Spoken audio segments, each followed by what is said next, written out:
there was ever a song that was more perfect for opening up the next 6 months of sermons, it was that one.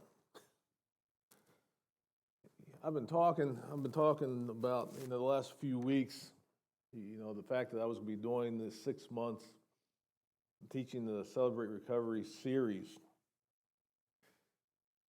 I'm going to talk shortly about why. I'm going to talk shortly about the impact that it had on me and kind of how this came to be. Celebrate Recovery. Actually, let me start with it. There was a guy named John Baker. He was a pilot, I believe, in the Air Force. He got out of the military. He was a very successful businessman. The problem was he was an alcoholic. So what happened is he ends up losing his family. So then he realized, well, things have to change. So he joins an Alcoholics Anonymous, an AA. And he works through the process. He does the 12 steps. He goes through it.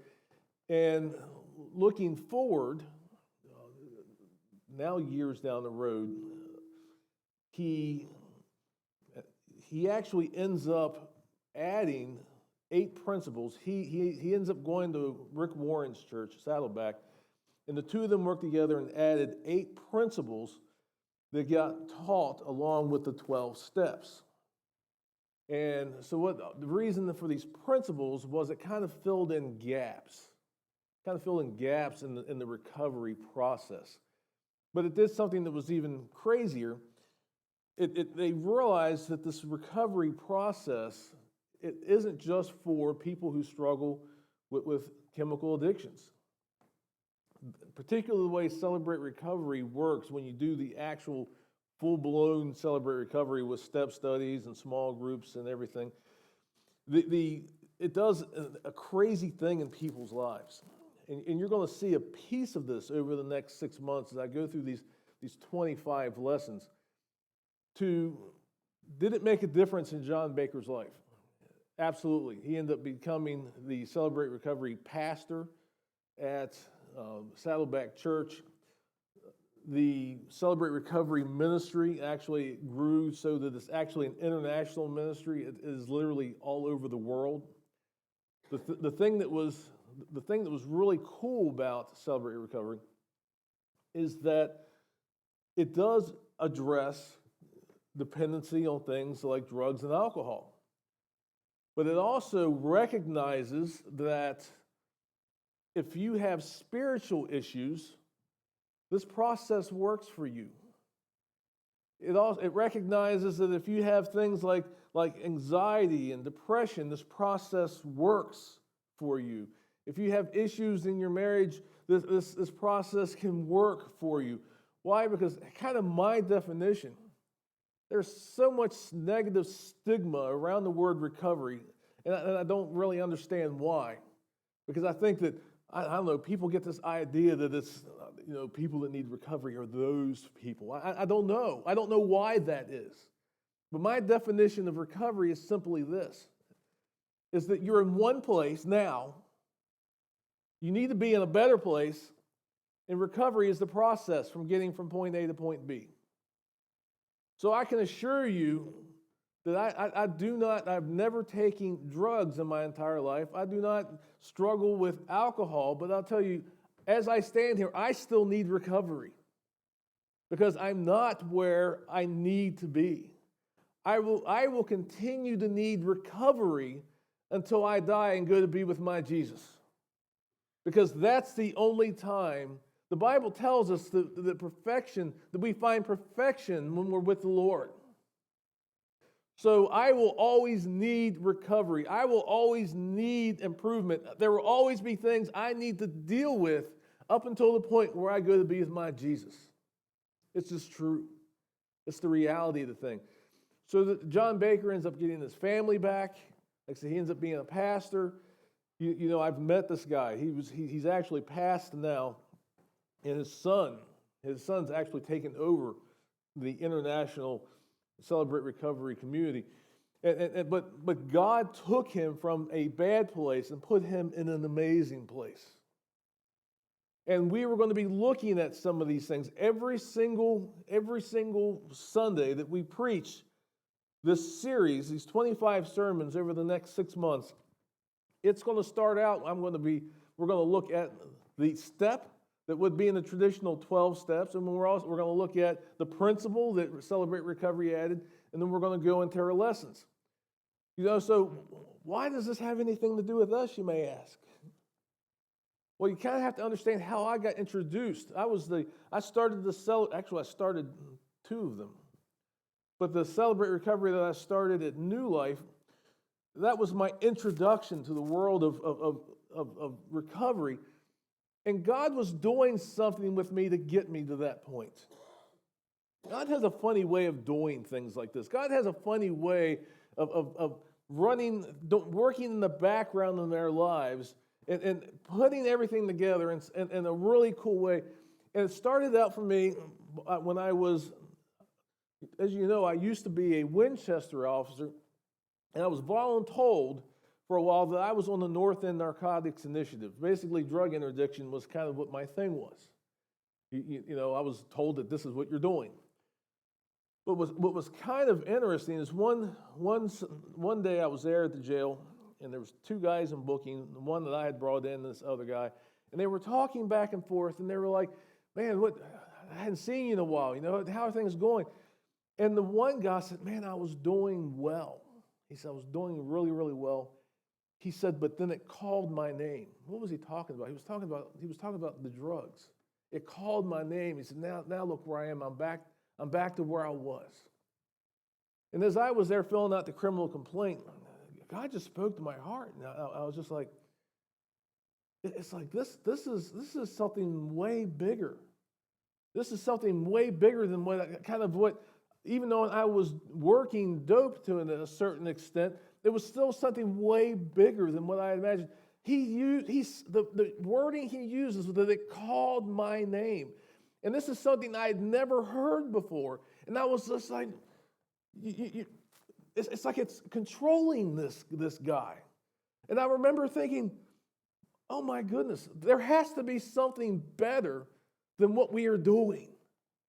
Because I'm not saying that, what we do in law enforcement is wrong. Yeah, there's this, but it's punishment. It's not recovery. So I'm sitting there thinking, there has to be something more. This is the thing that God placed in my head. There has to be something more to help these folks. So then, like I said, I'm at New Life at the time, and the pastor does this really crazy thing, and it kind of caught me off guard, because it was a Baptist church, and you just don't hear these things in Baptist churches usually. He came to me and says, "God told me that He wants you to start a Celebrate Recovery in this church." And I'm like, a Celebrate Recovery? First of all, what's that? I mean, I had no recovery experience. I didn't know anything about any of it. All I knew is that I was an officer. I was doing well. I was a sergeant. I was all of these things at home. I mean, my kids hadn't started doing the teenage rebellion thing yet. So it was just like, so I thought, man, my stuff was together. It's like, why in the world would He want me to do something in recovery? And I prayed about it for a little bit. And I was like, well, if that's what God wants. So then I started going through this process. So then I realized when I went through this process that Celebrate Recovery talks about its help for hurts, habits, and hang-ups. And as I was working through this process, I realized something about myself that I did not know. Mind you, I was a believer. I had been a pastor before this time. I had been a pastor. I was a believer. I thought I had my stuff all together. But when I was going through the process, and this process forced me to look at myself and look at things deeply inside, I realized I'm broken. There was I even realized this, and it took me back to this place where these two guys were sitting in booking, talking back and forth. It even made me realize that my thought process was even so broken that I looked at this as us versus them. There was the cops and robbers, the good guys, the bad guys. It was an us versus them. And when you're a cop, I mean, that works for your head. But when you want to get honest, you have to realize there is no us versus them. It's only us. And that was a wake-up call for me because it made me realize it doesn't matter how good I looked on paper. There was nothing different about me than the person that I was arresting. The only difference was the grace of God in my life. That was it. You know, it was God had protected me from certain things. God had led me down certain paths. I was not better than anybody I had ever arrested for anything. There is no us versus them.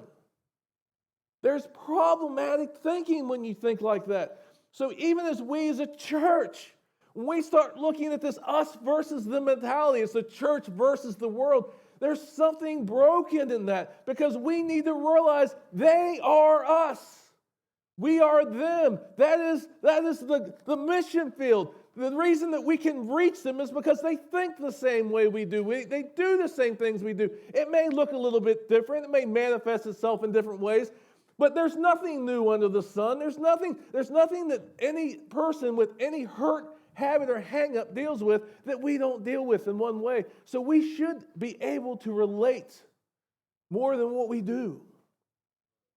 I will never, ever forget Tanya. Tanya was the first person I ever baptized in the recovery ministry. She came to know the Lord, baptized her, and she comes up out of the water and she laughs. I'm like, what's so funny, Tanya? Tanya had just spent a year in jail. She had been out for like 6 months at this point, and she said, if you had told me a year ago that a cop would be baptizing me, I would have laughed in your face. And that's kind of, but that is the kind of thing that God can do. God can reach the lost. He can wake us up about our own issues and our own inadequacies and our own character defects. He can reveal those things to us and work with us to fix those things. It was through this process, too, that I realized I had an issue with forgiveness. I guess if this was kind of if you would ask anybody in my family, I'm sure they realized it, they saw it, but I didn't see it. So what's the issue with forgiveness? Hurts, habits, hang-ups. That's a hang-up.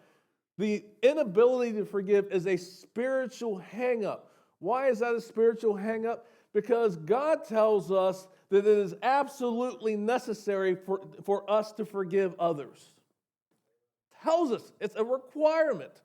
It's not, forgiveness is not, it's not one of those optional things. He goes to great lengths to drive that point home. You need to forgive so you can be forgiven. He tells the story of the guy that owed the master, owed the king, a lot of money, and the king said, okay, you got this huge debt, more than you could ever owe, or you're paid back in your entire life. I'm going to forgive it. So what's that servant do? He goes along and he finds somebody who owes him a little bit of money, and he grabs him and he tries to throw him in jail. It's like, you owe me money. And then so the master finds out, and he brings back that servant, that unmerciful servant. It's like, well, what's the deal? I forgave you for so much, but you want to hold account of something that's so small. So the Bible, God takes a lot of time and effort to really nail down how important it is to forgive. And that's something that we'll talk a lot about down the road. But I realized I had an issue with forgiveness. I still have an issue with forgiveness. Not as bad as I did. But one of the things with recovery, if you're in one place now and you want to be in a better place, one of the things that's so important with recovery is you have to be honest with yourself. In fact, the message we're going to be talking about today is denial. We're not talking about, Cleopatra, queen of denial. That's a terrible joke. Well, it was bad. I'm sorry. I'll have to remember if I ever preach this. Don't do that one. Queen of denial. But denial has a way, and we're going to be looking at why denying things in our lives, just like in the song. By denying things in our lives, it interferes with our ability to change. Sometimes when we deny, I think we almost convince ourselves that everything's okay. That was me. I was in denial. I didn't think I had any hurts, habits, or hang-ups that was problematic, that was an issue. Well, that was not true. Because just the unforgiveness, the struggle with forgiveness in itself is a problem that will really impact your relationship, the closeness that you can have with our God. Forgive so that you can be forgiven. It's important. So over the next 6 months, like I said, you're going to be getting kind of a snapshot of how this works. Down the road, if you want to do a Celebrate Recovery, you want to start step studies and small groups and all those things, because whether it's Celebrate Recovery or not, we got to do something, folks. We just do. Just sitting up on the top of this hill preaching, it ain't going to cut it. We got to do something. We got to get out in the community somehow. Maybe this might be it. I don't know. But if this is something that you decide down the road that, hey, maybe let's do this Celebrate Recovery thing, it's going to get real in your face. It's going to ask you hard questions, and it's going to cause a change in your life. Denial. One thing that John Baker does with all of his lessons is, and this is a word I didn't even know what it was until he likes to teach using acrostics. Well, what is an acrostic? I didn't know. An acrostic, it was kind of what I would consider like an acronym. Every letter is going to be a point. So in all these lessons, when we see things like denial or service, each one of these letters are going to be a point that we're going to look at. So in denial, actually, let's look at our step. Let's look at our step and our principle first. The principle is the thing that they added. This is the thing that's added in Celebrate Recovery.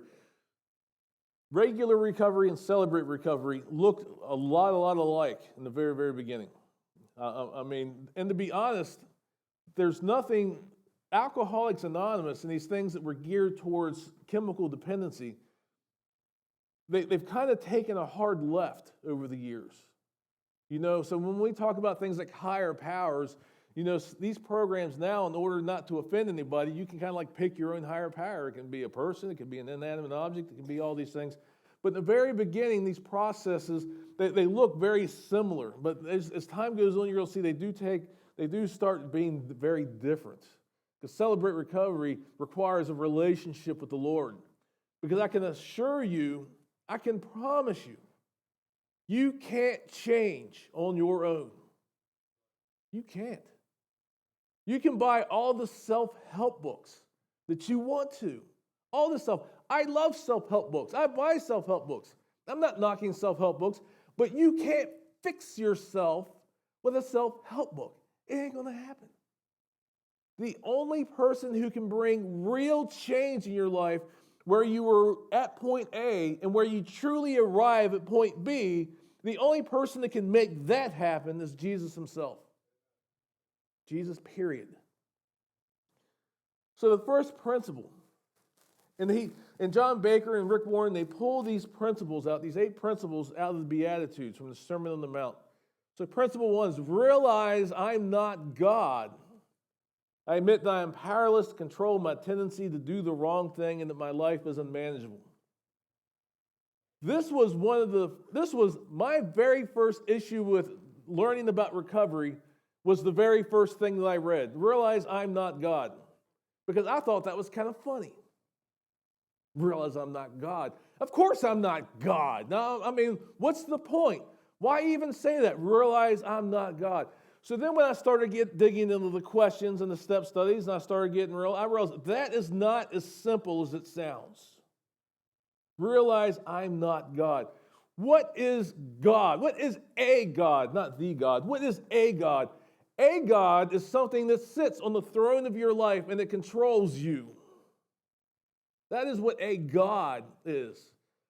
You realize your car, your house, your job, your family, even addictions, these things can be your God because you put them on the throne of your heart and it becomes the thing that's more important than anything else. Realize I'm not God. What else can be a God? And this is the light bulb moment for me in recovery. And this is when I started realizing pretty quick that, hey, this recovery stuff even applies to this believer who's believed for years. Like I said, pastor, cop, all these things, it still applied to me. Do you realize that you can try to make yourself your own God? Well, what do you mean, Greg? If you think that you call the shots and that the most important thing on this earth is you've become your own God. You have. Why is that dangerous?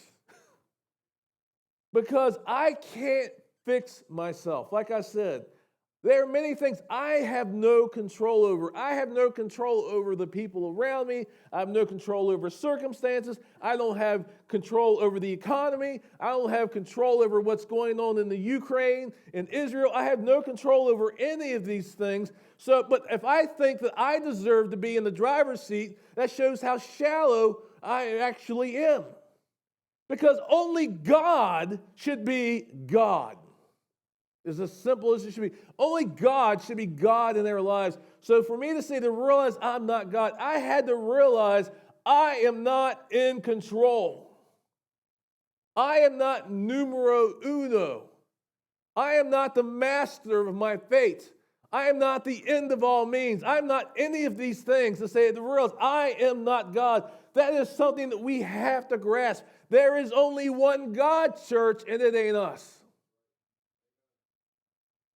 And I have to admit that I'm powerless to control my tendency to do the wrong thing and that my life is unmanageable. Do you have the ability? Do you have power over your control of the tendency to do the wrong thing? Before you answer that, what does Paul say? Paul says, I don't get it. Why do I do the stuff I don't want to do? Why is it that the very thing that I hate is the thing that I do? The Apostle Paul said that. Why is it the thing that I hate? Why is it that I do that thing? Because Paul recognized he had the inability to stop the tendency to do the wrong thing. Even the Apostle Paul. Let me tell you what I think about the Apostle Paul. Next to the Lord Jesus himself, he was probably the smartest theologian that ever walked the face of the earth. Second only to Jesus himself. And yet this monster of theology, this guy who was the Pharisee of Pharisees, I mean, he was the Hebrew of Hebrews, and then he became the believer of believers, and Jesus trusted him to give us most of the New Testament. That's our Paul. Even this guy says, why do I do the things that I hate? Why can't I stop doing this stupid stuff? By the way, that's the Greg paraphrase. But if Paul can say that, is there any one of us here that thinks we're better than Paul? Because if you think you are, maybe you think that you've made yourself a god. Paul was not perfect. Don't get me wrong.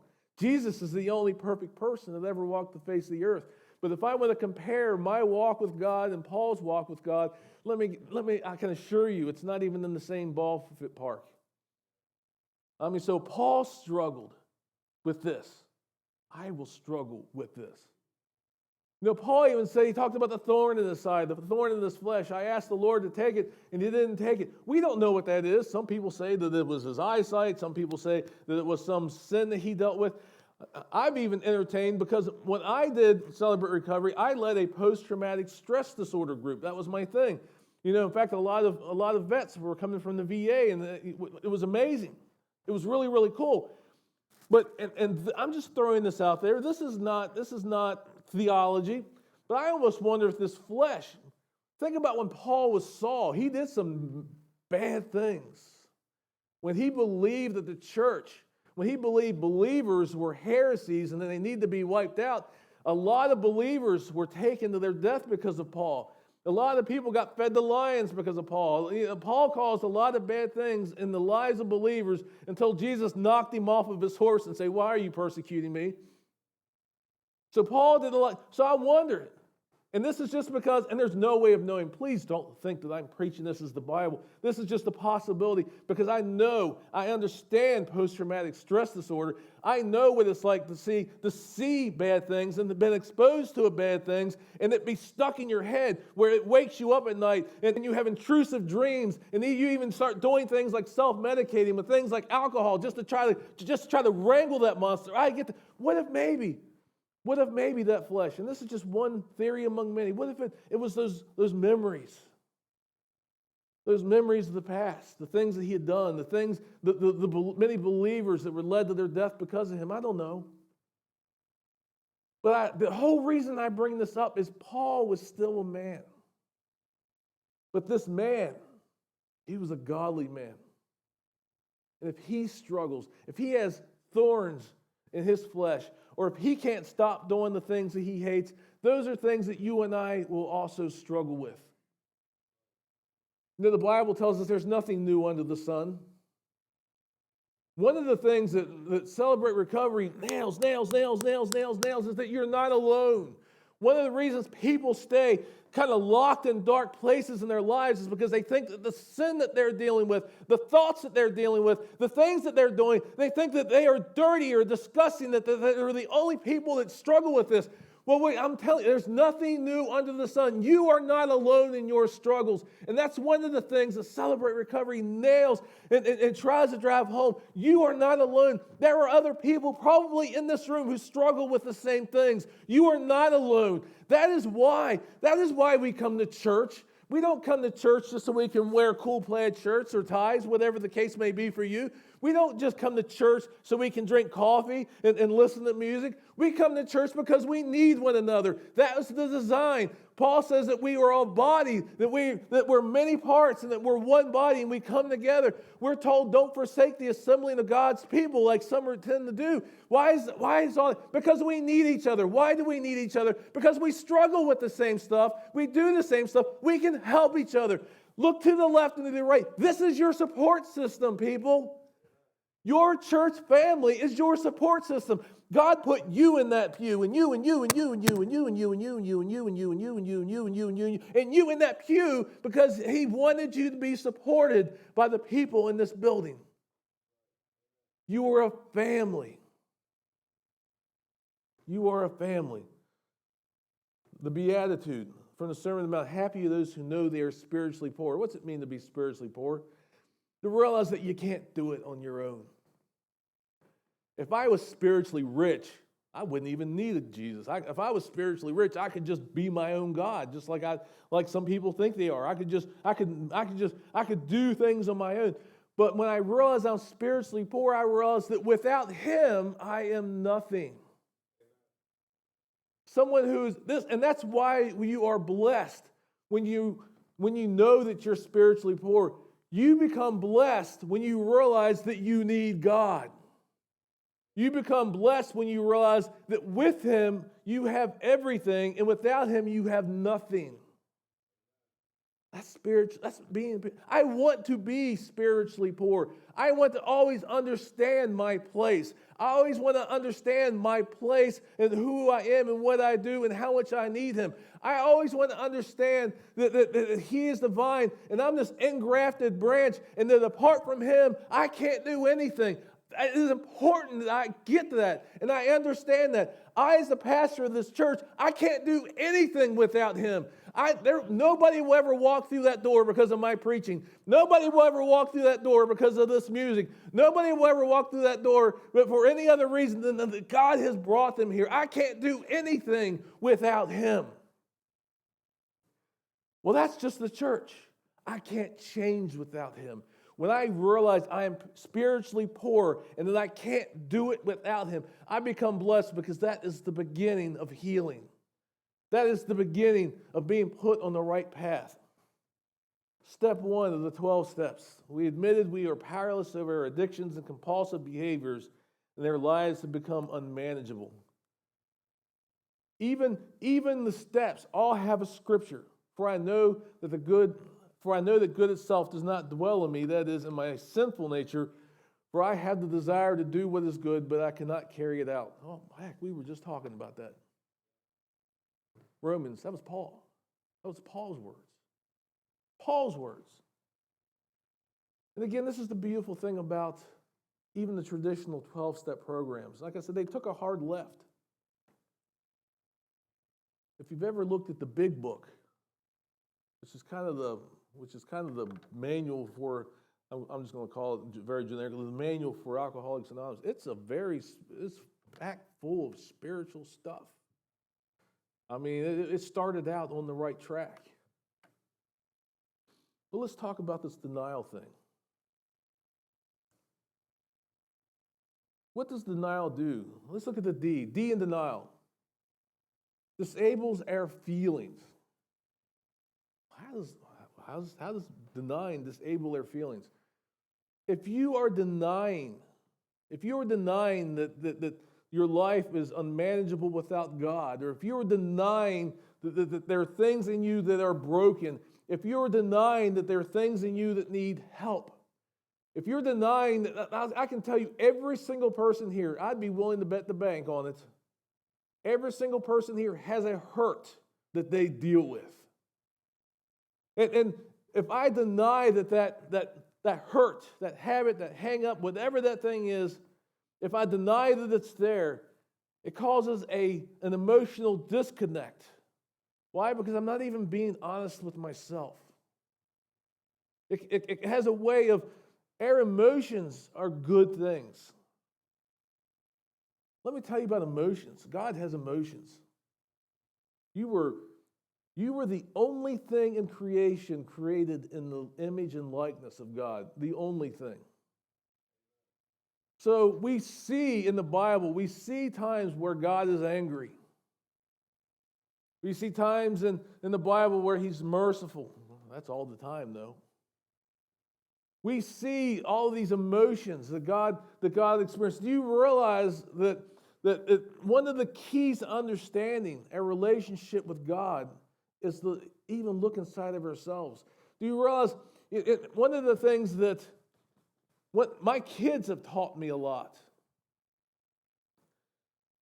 When my kids have hurt me, and I've hurt them, when this happens, but when my kids have hurt me, I realize that is a deep wound. And it affects me. So, knowing that I'm made in the likeness and image of God, I would almost have to wonder if when I hurt God, that it doesn't affect Him. He's got some pretty broad shoulders and is very understanding. But I love when my kids come to me, and I hate when they hurt me. I imagine God's the same way with us. God loves when we come to Him, and I don't think He's too thrilled about when we hurt Him. So our emotions show us a lot about God. So our feelings can be important. But when we start denying things are wrong, there's this disconnect. And we can't learn, we can't use our feelings in a positive way, in a constructive way to point us in the right direction. The passage for that comes out of 2 Peter 2:19. They promised them freedom while they themselves were slaves of destructive habits. For we are slaves of anything that has conquered us. This last part of the scripture is what just really drives home for me. For we are slaves of anything that has conquered us. If unforgiveness has conquered me, and I deny it, I'm kind of dead in the water. Because I can't move forward. If there's no sorrow, feelings, if there's no sorrow in my heart that I don't forgive sometimes, what is my motivation to forgive? I'm not talking about guilt. I'm talking about sorrow. There's a big difference. Guilt is bad Sally. Sorrow is, Nathaniel, I messed up, buddy. I don't want to do that again. That's the difference between sorrow and this guilt thing. But when I deny there's an issue and I deny there's something wrong inside of me, it disconnects those feelings of sorrow or those of the need to change. And that this thing that has conquered me and controls me, I'm never going to challenge it. If my feelings are disconnected, because I swear it's not a problem. So it's important that we be honest with ourselves and we not deny when things have control over us. Again, I'm just using forgiveness. This is just the thing that I understood. This was the thing that I worked with in my process. That when I said to myself, Greg, you don't have a problem with forgiveness, and I didn't deal with it, again, I never moved forward. Never moved forward in relationships, never moved forward in ministry, never moved forward anywhere. So denial can disconnect us from those feelings that help us do the right thing. The E in denial. When we deny things that are real, it has a way of sucking out our energy. It's energy lost. Let's just say I have a cut. Let's just say that Eric got mad at me and came up and stabbed me with a knife right here. Oh, Eric, that wasn't nice of you. If I say to this wound, I don't have a wound, I'll just keep bleeding. And I'll just keep bleeding until eventually I die. When we deny that we have struggles and issues and things that we need to deal with, and it's just like that wound where Eric stuck me with a knife. To say that it's not there doesn't mean that it's not there. And as long as I tell myself it's not there, I'm not going to apply pressure. I'm not going to get a Band-Aid. I'm not going to go to the hospital and have them stitch me back up. So I'm not going to reach out for help. And that has a way of sucking energy. If you've ever lost a lot of blood, just using the same example, Eric sticks me, I'm bleeding out. When you've lost a lot of blood, your energy is just like, oh. As you're bleeding out, you lose your desire sometimes even to go forward and to change or even to survive. You lose enough blood. You let it suck enough of your energy out. If you let your hurt, habit, or hang up suck so much out of you that you just don't want to go on anymore, guess what happens? Some people just roll over and quit. You know the funny thing about suicide? You got to talk about it. Let me tell you the thing about Celebrate Recovery or ministry, period. If we're not honest about stuff, hard stuff, we're not helping anybody. We're not helping ourselves. When we have let our hurts, habits, and hang-ups drain our energy so much that we just feel like we have no hope and we want to give up, we're making very permanent decisions about situations that don't have to be permanent. We're making permanent decisions for temporary situations. Because as we learn to deal with these things, as we step out of denial and we start dealing with them, the sun does truly shine on the other side. It is always darkest before the dawn, but the sun always rises. And when you give your life to Christ, and He's always there for you, He never leaves you, never forsakes you, He never lets you in a dark place by yourself. I'm telling you, the light is coming. Energy lost. Denial of hurts, habits, and hang-ups can suck us dry. Psalms 146, 7 and 8 says, He frees the prisoners. He lifts the burdens from those bent down beneath their load. We can't fix our problem in our own energy. How do we get the load off of how do we get the monkey off of our back? How do we get the load off of our shoulders?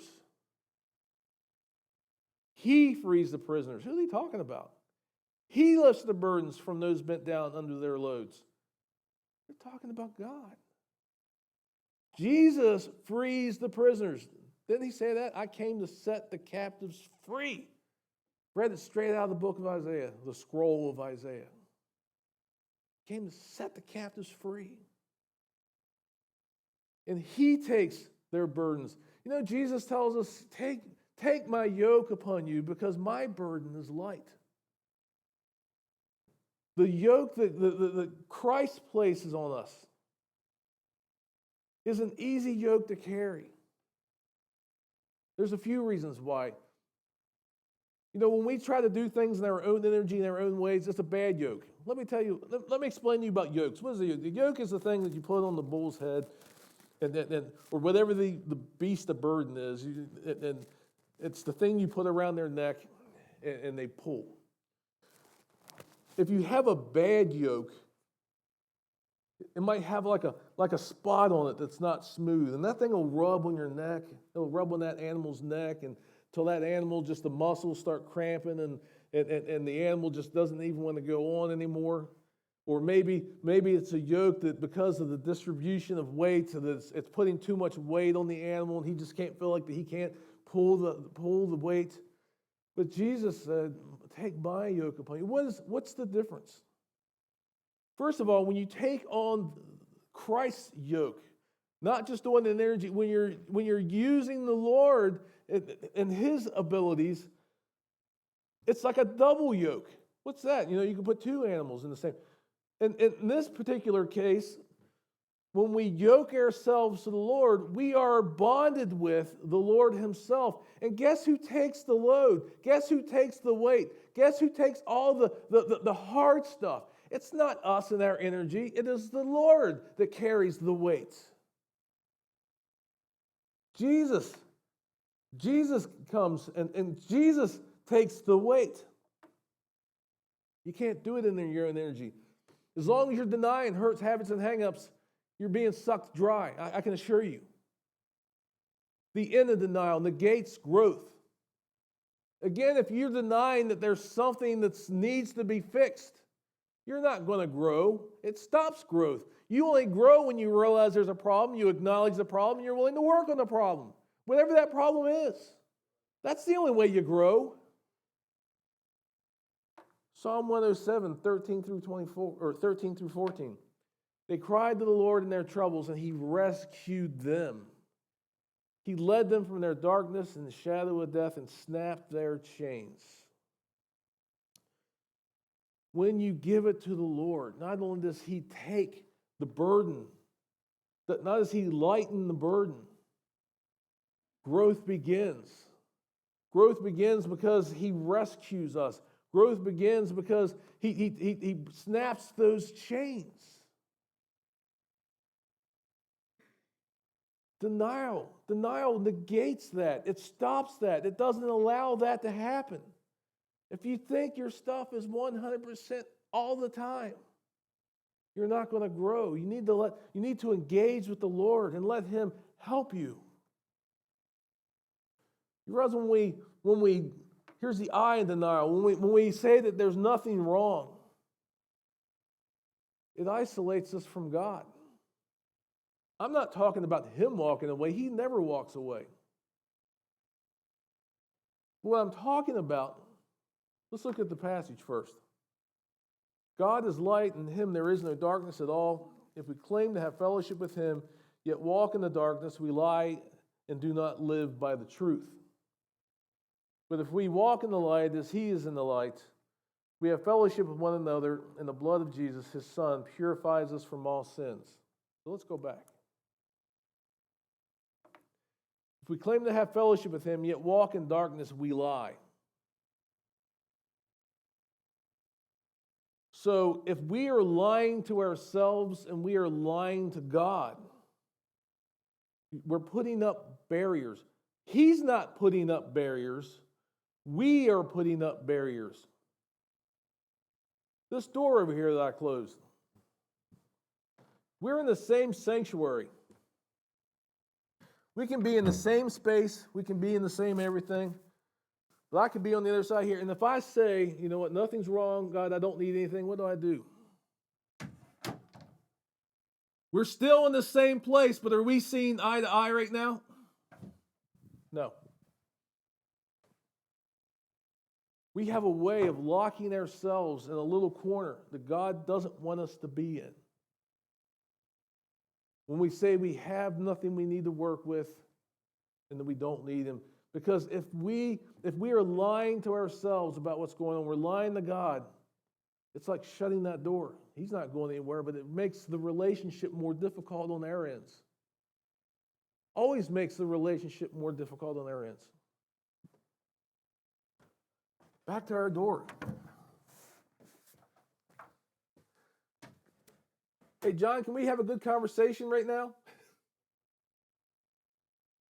Hey, Bonnie, how about you? Can I have a good conversation with you right now? When I've locked myself behind here and I'm lying about this door being here? No. We need to be honest with God and we need to be honest with ourselves. When we are honest about these things, we walk in fellowship with Him. The A of denial alienates us from our relationships. Let's look at the passage. Oop, I just went too far. No, I didn't. Stop lying to each other. Tell the truth. We are parts of each other, and when we lie to each other, we are hurting ourselves. Ephesians 4:25. So again, a denial is a lie. And I'm denying something, I'm lying about it. Like, and I'm lying to you about what's going on with me. It causes an isolation. And if I'm lying to you about myself or my struggles or anything that I'm going through, I'm actually hurting myself. I'm isolating you because I'm saying, stay away. Stay away. Bill, I might be struggling, but I'm okay, Bill. I don't need you. When you deny it, that's what you're doing. Bill, I don't need you. That's not the way it works. That puts separation. That puts separation between us. And by saying, hey, Bill, I don't need you. I'm okay. Who am I really hurting? Am I hurting Bill? It's me I'm hurting. Because Bill, if you've ever talked to Bill Funk, he's a wise guy. He won't admit it. I mean, he's a humble guy. But I'll tell you what, I like talking to that guy because he's got a lot of life experience. He's a smart guy. So if I don't talk to Bill when he's got a lot of information that can be helpful for me, I'm only hurting myself. You can say that about anybody in this room. When we start isolating ourselves, we're hurting ourselves. Lastly, the L in pain, or the L in denial. It lengthens our pain.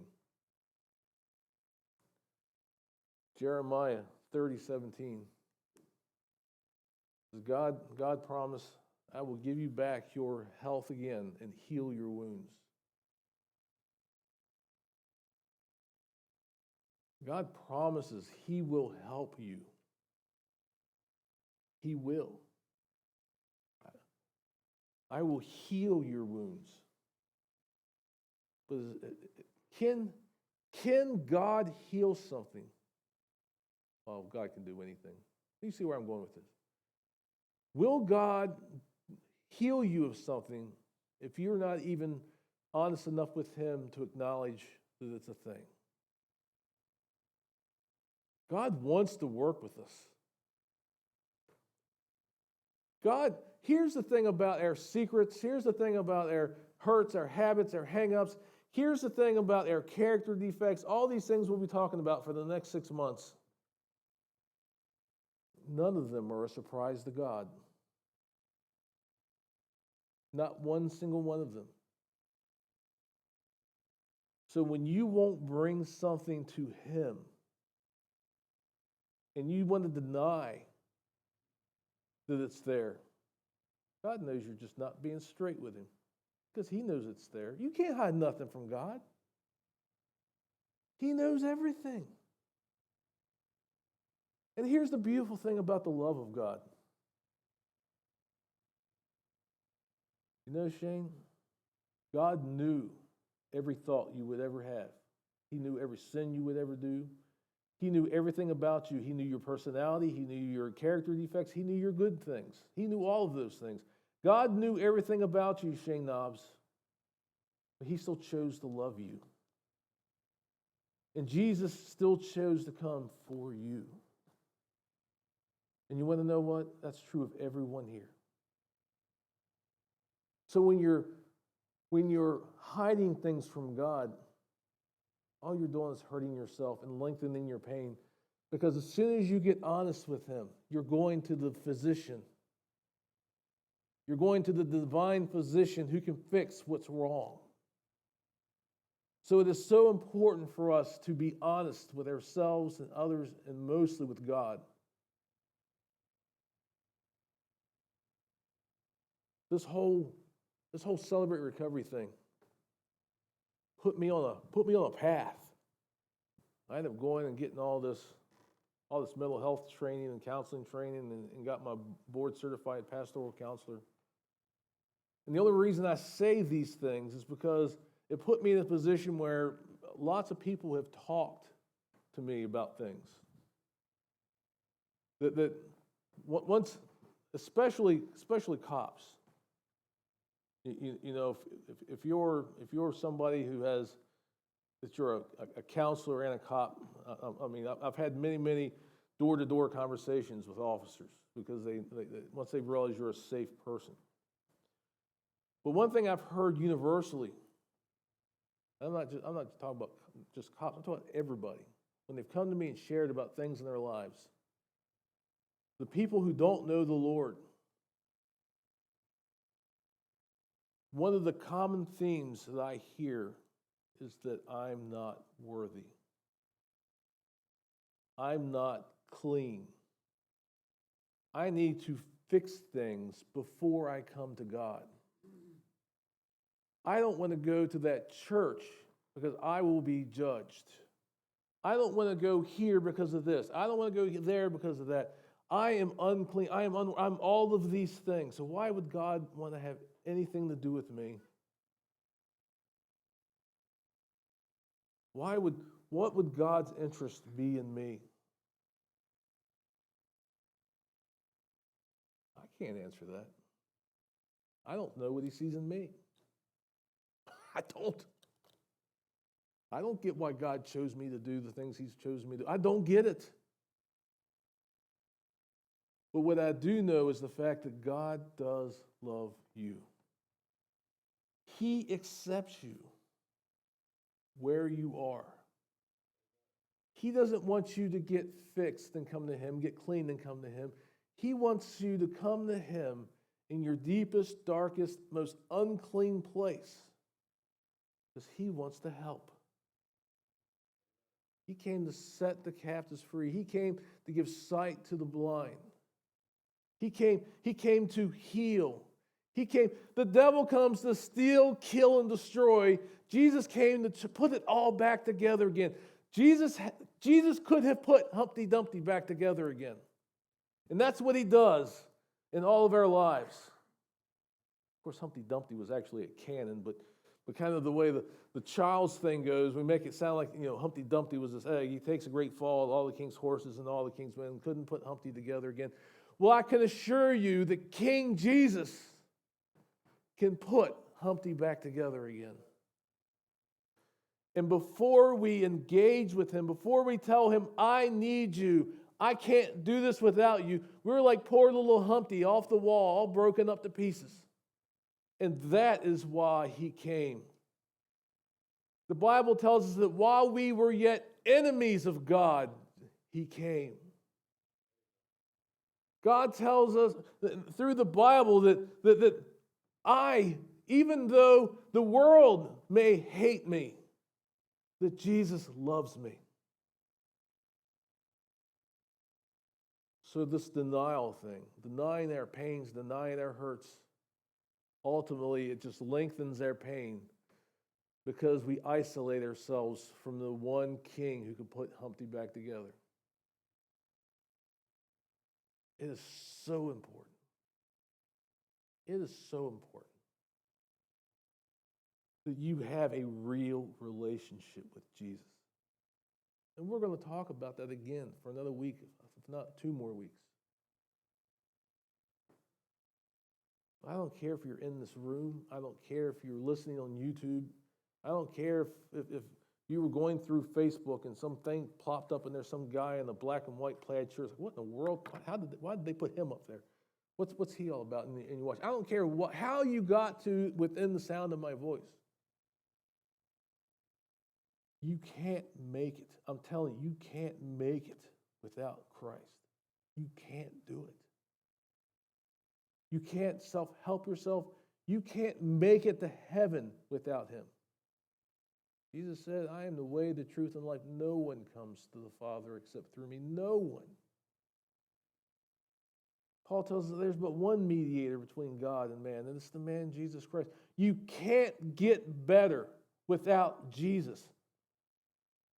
You can't even get your prayers to the throne room of heaven without Jesus.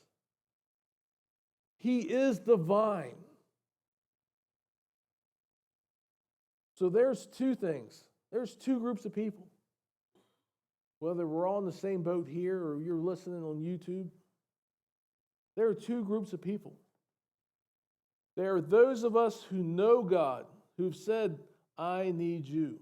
I love you. Forgive me of my sins. I want to be like you. There are those of us who've made that commitment. I'm asking you to ramp up that commitment. Let me tell you about the throne, or let me tell you about the playing field, the football field of God. If you're happy sitting on the bench and you don't want the ball, then work needs to be done. There was this cheesy, borderline inappropriate movie back in, I think it was the 80s or 90s, The Replacements. But one of the most profound things I ever heard came out of that movie. Because Falco, the quarterback, he's like, who wants the ball? It's the last play. You know, they were making it kind of like the Redskins and the Cowboys. It was Washington and Dallas, but they didn't use those names. And the one receiver's like, I want it. And Falco says, of course you do. Winners always want the ball. So if you are content sitting on the sideline of your relationship with Christ and just watching the game, just watching what's going on around you and not engaging with him on a daily basis, if you're not wanting to ever dig into that word, I'm encouraging you to ramp it up. Take it to the next level. Read that word. Pray those prayers. We're going to talk about months down the road, devotion time, but let's skip ahead for a second. If you're not taking 5 minutes, just 5 minutes out of your day, where you turn your phone off and go into a room and say, okay, Lord, here I am. And if you don't feel anything, if you don't feel the Lord, if you're not whipping out the word and start reading for that 5 minutes, I encourage you to do that. Because you need to be connected with the Father. You need to be connected. Ramp up your relationship, believers. The other group of people, whether you're in this room or you're watching on YouTube, are the ones that have not made that commitment to say, Jesus, I need you. I can't make it without you. Let me be hardcore honest with you right now, if that's you. If you have not asked Jesus into your heart, where you are right now is probably the best you could ever hope for. It's not going to change. It might get better a little bit here and there, but it will always come back to that dark place. It'll always come back to that problem. It'll always come back to that thing that you've wrangled with and you just can't seem to get around it. Non-believers can have short periods of good times in this life, but you will never know peace. You will never know joy without my Jesus. And after you die, I've been here a year, going on a year and a half. You know I'm not a hell's fire and brimstone preacher. That's not me. But I acknowledge the fact that there is a hell. And if you don't know Jesus, that's where you're heading. It's as plain and simple. So if you want to grow, if you want to heal, if you want to be better, if you don't want to be in the same place this time next year that you are right now, you need to ask Jesus into your heart. You just do. Because you ain't going to make it without him. You ain't going to make it in this life. You ain't going to make it in the next one without him. It's as simple as that. What validates that? I'm getting ready to land this plane. I know I've been talking a long time. What validates that? The guy that said, I'm the way, the truth, and the life, he rose from the dead. So I'm going to listen to everything he has to say. Witnessed by many, many people. I could go into a very, very long discussion about the evidence of the resurrection of Jesus Christ. That's a conversation I'm willing to have. Just not today, because I'm out of time. But when a guy who died for me and raised again says, I can't make it without him, I can believe that. I can trust that. That's credibility right there. That's credibility. With every head bowed and every eye shut. This is even the YouTube folks, the Facebook folks.